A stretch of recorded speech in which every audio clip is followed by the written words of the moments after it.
Zakat is an Arabic word which means that which purifies and grows. So what is zakat?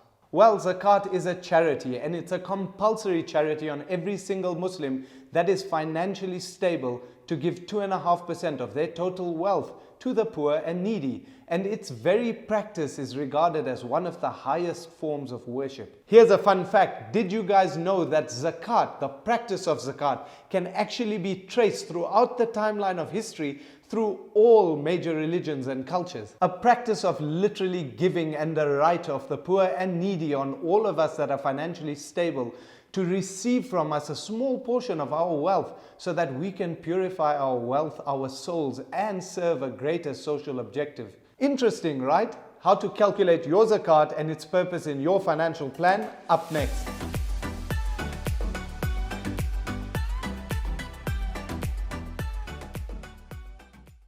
Hey guys, welcome back to Money Talks with me, Nabeel Khan, where we get real in the conversation about money for you to build the right mindsets, habits, education, as well as your perspective when it comes to anything money in your journey to financial freedom. So before you start calculating your zakat, you first need to be eligible to pay zakat. And to know if you're eligible to pay zakat, you need to answer yes to any one of the next 4 questions. Do you own any gold or silver? Do you own a business? Do you own any rented property? Do you have cash, a banking account, or shares? So now that you are eligible to pay zakat, you've made your intention, you have noted down the date, here's what you have to do. List all the money owed to you. List all cash held by you in bank accounts, money market accounts, fixed deposits, and offshore currencies, and work out the value in your local currency. Calculate the value of all your gold and silver. It's only gold and silver, guys. Exclude any other precious metals or stones, etc. Calculate all business inventory. Yes, all of the things that you have bought with the intention in your business to resell is zakatable. So here's the list of what you need to calculate in terms of business inventory. Number 1, debtors lists, money that people owe you. Number 2, stock on hand and stock in transit. Number 3, raw materials. Number 4, unfinished goods. Number 5, any item intended to resell. Calculate on property other than your home. If you buy and sell properties, zakat is payable on the resale value of that property. If you rent properties, zakat is due on the rental income in the year.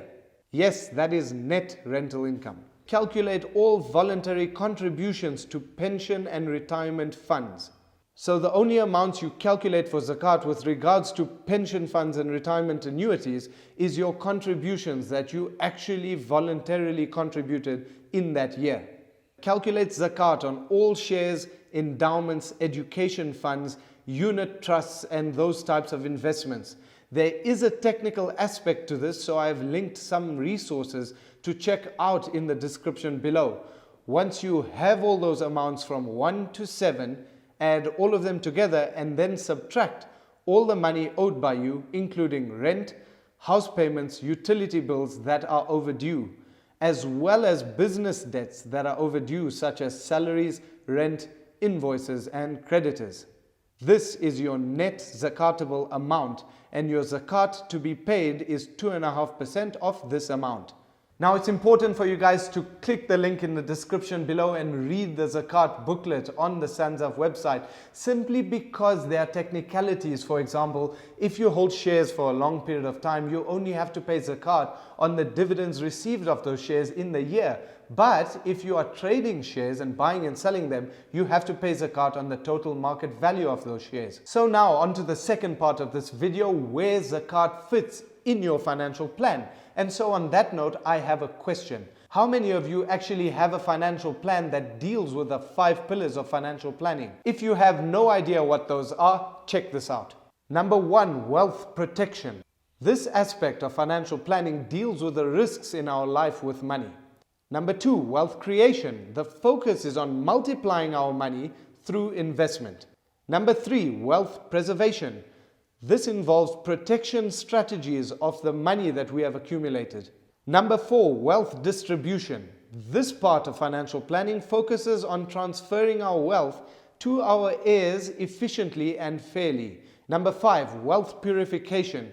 This is the part of our financial planning that focuses on giving with purpose in order to build a better community.